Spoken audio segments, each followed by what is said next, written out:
Welcome to the Intelight tutorial on continuation of the user logic in max time. We're continuing our basic building of math functions and comparisons so that we can do more exotic apps in the future.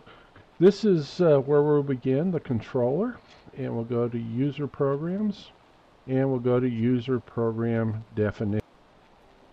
So we're going to go into our user definitions and review the different parameters in here and the values that we can set up in program. This consists of a status screen. So we don't program this value. This is a return value on the line. So we can see if it's on or off or has a numeric value. The next column is our resultant, and we can set it equal to a local variable. The local variable is only good for one pass for this particular program. Global variables can be passed to subprograms and passed back or set to output pins. Of course, any input into the controller is also a resultant. And the index that goes with the resultant is the value or range. So we have 16 preamps, so it's 1 to 16. Detectors are 1 to 72. Global variables and local variables are 255. And we could certainly go through and pick all the different inputs, and we have a large range as we drop down. You can see holds, force submits. And down here at the bottom, you will see that we also have some additional ones. Moving over to our operators, we've already done the equal to A. That was one of the ones we did in the first tutorial.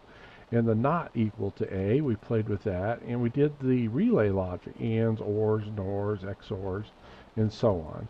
What we're going to move on to is down here on the math functions: add, minus, multiply, divide, and mod operations. So we're going to do some logic based off of those, and then we're going to go back to our comparison logic: greater than, equal to, less than, not equal to, that type of stuff. So we're going to have some fun with those different operators here in the next section. Our parameter A, first of all, can be a number, so we can put any number we want in there. A 0 is a no, a 1 is always a yes, or we can put a value with it. Those are our local and global variables, our red, yellow, greens, ons, nexts, and checks. And going down through a lot of outputs, overlap output colors, bit outputs.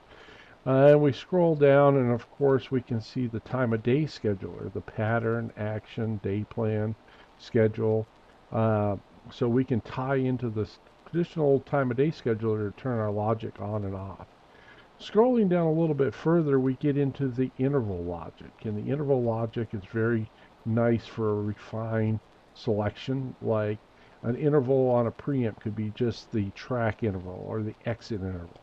On a phase, it could be the min-green interval or the pre-clear interval. So we have all these intervals that we can pick from, and we can tie logic to it. The next columns is delay and extend, and we can program automatically on the same line delays and extends, and these are in tenths of a second value. So if you want to delay something by 10 seconds, you put 10 in there. And the last column is the description column. Now we're going to do a little bit of math. We're going to add a equals a plus 1, or we're going to set up a counting variable. It's one of the very first properties when you're doing logic is counting, so this is what we'll do next. Setting up our counting variable, first of all, I'm going to clear all the screens, and I can go through and select none and delete the numbers. But because I haven't saved it, I could just get out and come back in, and it'll be blank. So first of all, we're going to set up a global variable 1. And the operator is going to go down here to a plus b. So we're going to add parameter a to parameter b. And parameter a is global variable 1 again. And parameter b is going to be the number 1. So we're going to take 1 and add it to that variable each time. And I'm going to label this as a counting variable. And I'm just going to go down here and hit apply. So now you can see that we have a counter. Every tenth of a second, this gets indexed by 1. Our resulting value continues to count up forever if we want it to. And it's simply a global variable, and we add 1 to it each time, and that gives us the index. If I wanted to talk twice as fast, I could make it a 2. But I'll leave it 1, and I'm going to go and create another global variable. This time it's going to be global variable 2.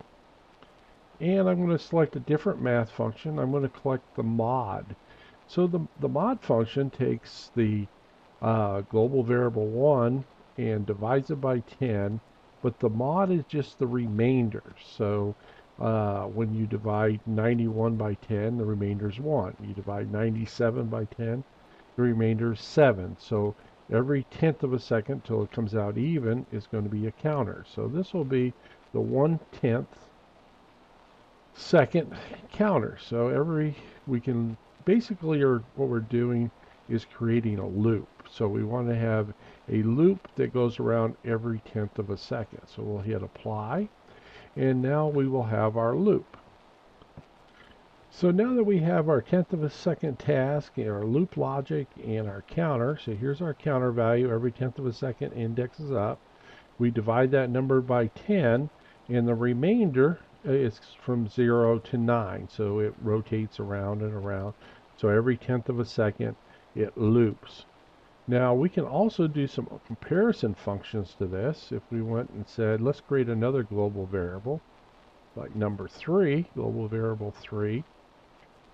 And this time here we'll do a comparison. So maybe we'll set A is greater than B.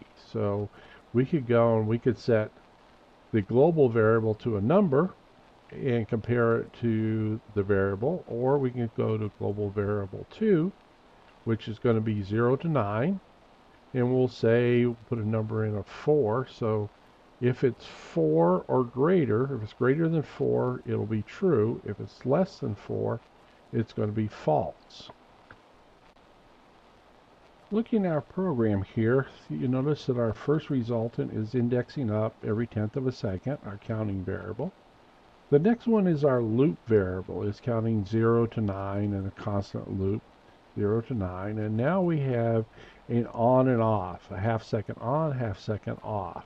So numbers that are 0, 1, 2, 3, 4 are going to equal false. And numbers that are 5, 6, 7, 8, and 9 are going to equal true.